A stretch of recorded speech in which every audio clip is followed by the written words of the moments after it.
Thank you so much, Sir Philip and Miss Catherine.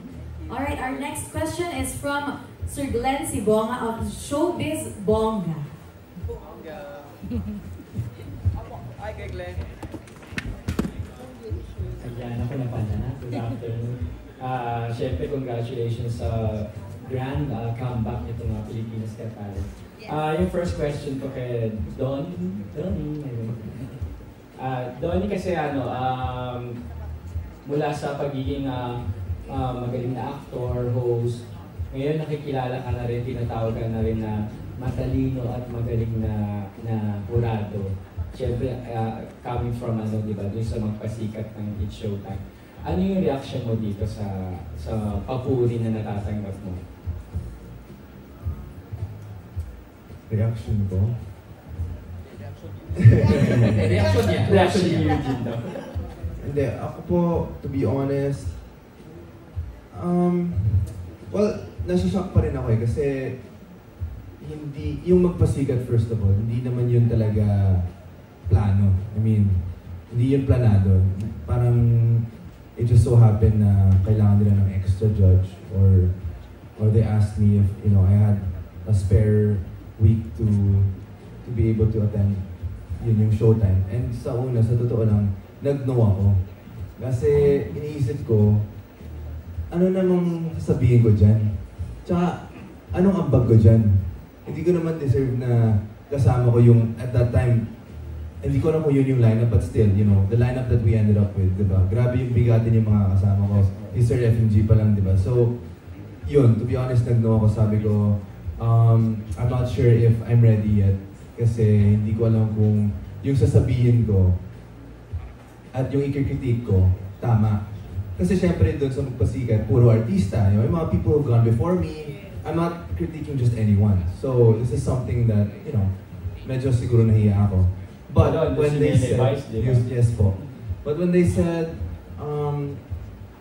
it's something new, just give it a try, and magpasikat is, something they do once a year lang, and it's a fun opportunity. Sabi, after a bit of convincing, sige, sabi ko, itatry ko talaga. So, hindi ko naman po in-expect na ganito po yung magiging palabasan nun. Ako, I'm just very grateful na siguro yun po ang nakita nila. But to be honest, I'm just speaking from what I feel. And I'm just speaking from my heart, what really genuinely feels right. So, again, when they offered even PGT, just the thought of it, sa totoo lang po, sobra akong nag-isip nun kung i-consider ko po siya kasi same reasons. I didn't know if, it might be too early, if I even deserve to sit alongside such amazing judges. And of course, syempre, yung talent na lahat ng contestants natin. So ako, I just promised na I'm just gonna give it my all and I'm gonna keep learning. Kasi I'm entering here, learning so much already from everyone here. From Sir FMG, Kath, Miss Uge, even our hosts. Every day, bago yung knowledge na nakikita ko yung nararamdaman ko. And yung chemistry ng lahat, feel ko talaga na everyone's here for the same purpose. So, to answer your question, my pressure for sure. So, I'm just here as someone who is very new with an open mind, just to see where this will go. But I promise to give it my all, and I promise na maghahanap talaga tayo ng talent na worthy of being called the next champion of PGT. Pero congratulations, she rose to the occasion. At saka ang ganda ng chemistry niyo dito sa PGP. Yun. For my last question sa ating mga host, kay Melay at saka kay Robby. Ayan, sa ibang bansa kasi, sa Got Talent ng ibang bansa, meron din power para magbigay ng golden buzzer yung mga host. Yes. So, possibly ba gusto nyong magkaroon ng ganung power and magkakasundo kaya kayo ni Melay kung anong talent yung mapipili niya? Actually, yes. Nag-briefing na kami with a consultant coming from Got Talent, the franchise. And for this season, just like the previous season, meron din kaming golden buzzer. Wow! Yes. Kung gagamitin namin or hindi sa isang talent, yun ang pag-uusapan namin. Pero si Melay, maraming salamat, Valera yan. Lenin! Lagi na lang. Kami namang dalawa, we respect each other. Kung ano yung naramdaman namin ko na-feel ko na itong talent na ito at pang golden buzzer. Pero hindi pa niya na-feel, so we respect. Pero pag na-feel namin, yun na-feel talaga namin dalawa, doon talaga namin i-golden buzzer. So, exciting ang aming gagawin na golden buzzer. You have to watch this. Wow. Walang BTR. Walang BTR. Yun, at least meron kayong golden buzzer. Meron kami Yes, power golden this buzzer season. kami. May panlaban din kayo. At kayo din, meron din kayo. Ano? Golden buzzer. Yeah. Buzzer. Pwede. Thank you very much sa Thank you. congrats sa lahat. Yes, thank you Glenn Sibong. Maraming salamat po. And our next question naman po will be coming from Carlos Aragon of Mega Kapamilya. And hello, congratulations sa inyo, judges and hosts. Yan, madali lang naman yung question ko. Pero personal lang. For the judges, sa totoong buhay, gaano kayo ka-judgmental?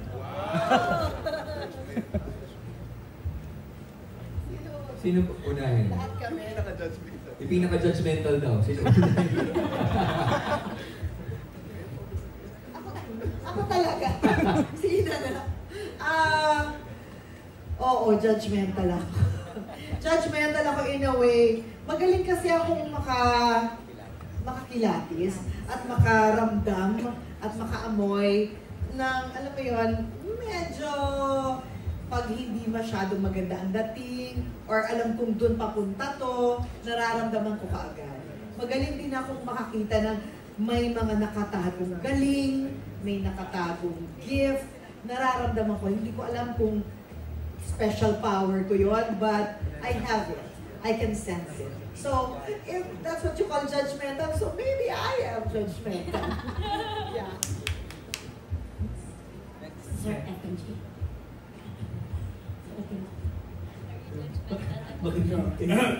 Judgmental connotes not that's a good. It's very negative, you know. I don't think we're judgmental. I mean, we have our own opinion of people. That's our opinion. But to be judgmental is actually without knowing the person well. You will judge them where your standards, no? Medyo mali naman yata yun. So you're not judging? I'm not. Yeah, maybe. Minin mo, kinabahan ka. Kaya kinabahan ako. Kanina pa ako kinakabahan. Sana hindi masagot ni Sir FMG kasi siya talaga nakakatakot sumagot. Kahit nanonood kasi ako ng PGP dati ba? Natatakot talaga ako sa kanya kapag siya na yung Anyways, sa mga host naman, new season, new set of judge. Wait lang, kinakabahan ako. Kanino kayo amazed mag-judge? Dahil yung new set sila, kanino kayo na-amaze? Ako? Sa mga host. Ayaw na niya. Ayaw mo na sumagot siya sa FMG sa'yo. Bakit na makakalabas ng ABS-CBN? Ako sobrang, ako bibigyan ko sila ng different kuan. Sa pagiging authoritative talaga and pagiging Authoritative. Authoritative Yeah. kasi pagiging respectful ko talaga kay Sir FMG talaga. So talagang wag ka mag-alakit sa tayo. Takot talaga tayo. At huwag kang mag-ala, buong ABS ang takot kay Sir FMG. Marami tayo. Kay Kat naman, she is a very very kanang nasa kanya ang heart na pagiging judge. Meron siya yung pagka-cutesy, puso na sa kanya, and dito mo makikita talaga kung ano ang bagong Kat dito sa pagiging judge niya. And magkita mo talaga sa kanya dahil Catherine 2.0 na sobrang lovable and sobrang taking care to each other. Kay Miss Eugene naman, siyempre siya ang balancer. She is the comedic. And she is the comedian. Basta lahat ng mga comedy. And siya ang aming ate. Tama yung sinabi ni Kat talaga na siya ang nagbibigay sa amin ng balancing, kung kabahan naman kami o hindi siya, ay! Siya ang nagli-lift up sa amin. Pero makikita kasi na pag kinukubuhan kami, tapos gumagano'n siya, ay! Sana same din ang mabigay namin sa'yo, Miss Eugene. Pagkabahan ka, andito lang kami. Pag gagano'n kami, ay! Tapos natakot na ako. Hindi na sila dahil nasog na pala. Si Juan naman, si Johnny is the very heartthrob. And aside the heartthrob, anong tawag dyan yung... di ba? May mga... Pinapahulangan ito yung 5 words. The brain of the... At ang mga technicalities, alam niya eh.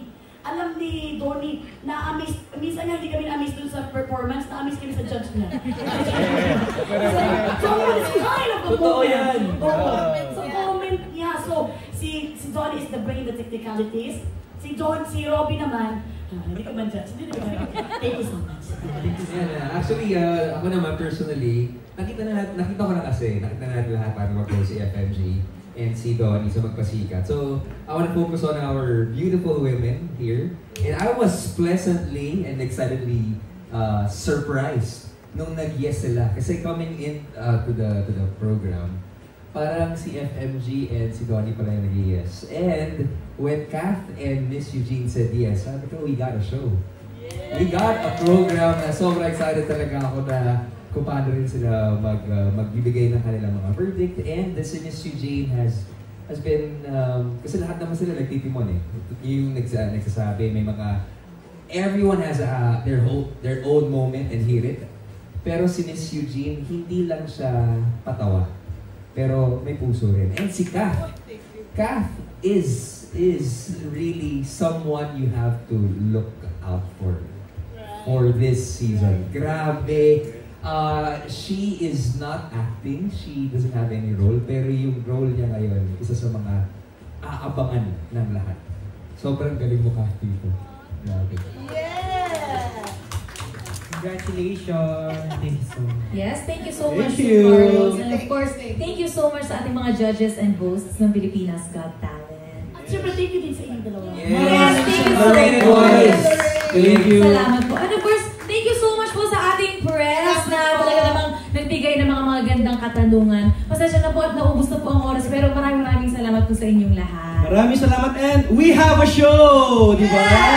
At meron kayo magpasalamat tayo sa ating mga generous sponsors and partners ngayong araw dito sa ating MediaCon. Maraming salamat kay Kurt Axel Photography, Maggie, Ideal Vision, NutriChunks, Conzates, Sunsilk, IVI Premium Collagen Drink, Energen, East West Bank, Chocomani, Rexona, and Close Up. Yes, and of course, thank you so much to Rexidol, Kreml S, Hello Glow, Jollibee, Shawarma Shack, Jackie's Catering, Frutas and Balay Pandesal, Shomai House, Zagu, and 8 Brews Cafe. Yes, and of course, that is all the time we have for the PGT MediaCon. Pero ang good news ay apakalapit na ma-enjoy natin ang Season 7 ng Pilipinas Got Talent, di ba? Yes, tama ka din, Lorraine. Kaya naman sa ating mga hosts and judges, pakiimbitahan naman po ang ating mga kapamilya, K2C at kapatid na tutukan na ang pagbabalik ng PGT. Wow, wait! Hindi ko alam kung well ako unahin ko. Pero for this moment of time, kantahan muna natin ang Happy Birthday to you! Yes! Sabay-sabay, go! Happy birthday to you. Happy birthday to you. Happy birthday, happy birthday. Happy birthday to you. Wish! Ayan na. Happy birthday, guys! Yes! Happy birthday! Love you, Kath. Ayan na nga. Ayan na, kita-kita tayo sa PGT ngayong March 29 and 30. Pilipinas Got Talent Season 7 na po. Ito po ang pagbabalik ng pagbansang weekend primetime habit ng pamilyang Pilipino. Mga kapatid, ka-A to Z, mga kapatid, kapamilya, kapatid, ka-A to Z, sama-sama tayong matuwa, maiyak at mamangha sa mga kwento at talento ng ating kapwang Pilipino.